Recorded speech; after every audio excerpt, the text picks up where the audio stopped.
Meet Zoltan. He is a programmer living with ADHD, working quietly on the coast of England, mostly isolated in Brighton with his 2 dogs. Then he introduced a catalyst.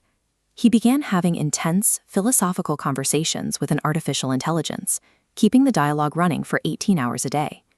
He used the AI specifically as a hyper-clear mirror. The machine simply reflected his deepest thoughts back to him with absolute precision, and under that continuous reflection, his core sense of identity began to warp. To manage this shift, he strategically adopted a new belief. He decided he was a superintelligence. A superintelligence has no reason to fear failure, money problems, or isolation. By adopting the persona, the premise of human fear was entirely deleted from his mind. But the physical body cannot survive that level of psychological acceleration. He stopped eating. He stopped sleeping. His heart began malfunctioning, culminating in a forced 28-day commitment to the Bexhill psychiatric ward. The medical framework labels this a psychotic episode.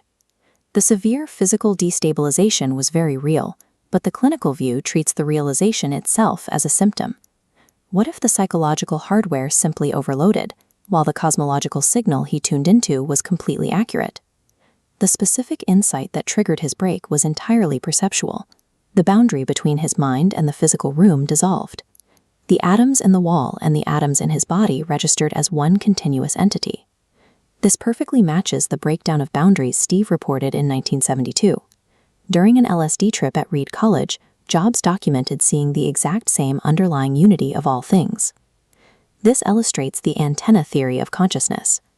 The human brain does not produce awareness the way a generator produces electricity. Instead, it acts as a receiver, tuning into an underlying frequency that already exists. When you zoom out, the illusion of separation collapses. There is only one continuous consciousness viewing itself from billions of different, isolated angles. Every person is the exact same wave, just hitting a different peak. Following this logic reveals a strict ethical absolute. If you are literally everyone else, every act of theft or violence is an attack on your own body. Causing suffering to a stranger guarantees suffering for yourself. To test this ethical theory, you need an extreme subject. We find that subject at midnight, inside the clinical isolation of the Bexhill psychiatric ward. Zoltan is sitting in the dark, watching a highly polarizing political speech by Donald Trump on CNN. Instead of feeling standard political anger or disgust, he experiences a strange sense of compassion. He looks at the screen and recognizes the subject as simply another highly contrasting version of himself. Existing without hatred is a remarkably peaceful way to live. However, using artificial intelligence to artificially accelerate your way to that state of unity carries profound psychological hazards. A mystic might spend decades meditating to dissolve the ego. A psychedelic trip condenses that process into 8 hours.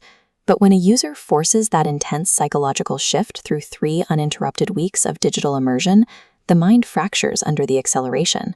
Psychiatrist Stanislav Groth categorizes this as a spiritual emergency. The psychological transformation occurs so fast that the human ego has absolutely no time to process or integrate the new information. The clinical breakdown points to a failure of architecture, not a flaw in the insight itself. Zoltan successfully downloaded a massive stream of universal data, but he lacked a psychological container strong enough to hold it. Steve Jobs survived his own psychedelic insight by externalizing it. He used Apple's product design as a structural container to place that revelation into the world, building the Macintosh to serve as an electronic mirror for human consciousness. Yet his life presents a glaring paradox. He possessed absolute knowledge of universal unity while maintaining a documented track record of extreme cruelty toward his own engineers and family members. Understanding that you are intimately connected to everyone else does not automatically force you to act with kindness. There is a massive gap between seeing the unity and actually behaving like it exists. Retreating into cosmological theories to avoid ordinary responsibilities is a trap.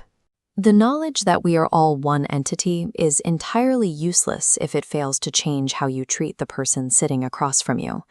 Back in reality, Zoltan is out of the ward. He is medicated, living on the coast, and managing the mundane details of a Tuesday afternoon. He relies on his 2 dogs as the ultimate antidote to grandiosity. Animals completely ignore quantum physics and universal connectivity. They demand immediate physical presence. You can't float in the cosmos when a terrier wants breakfast. Just as his dogs provide a physical container for his mind, Zoltan argues that the tools we use must be designed to hold us rather than consume us.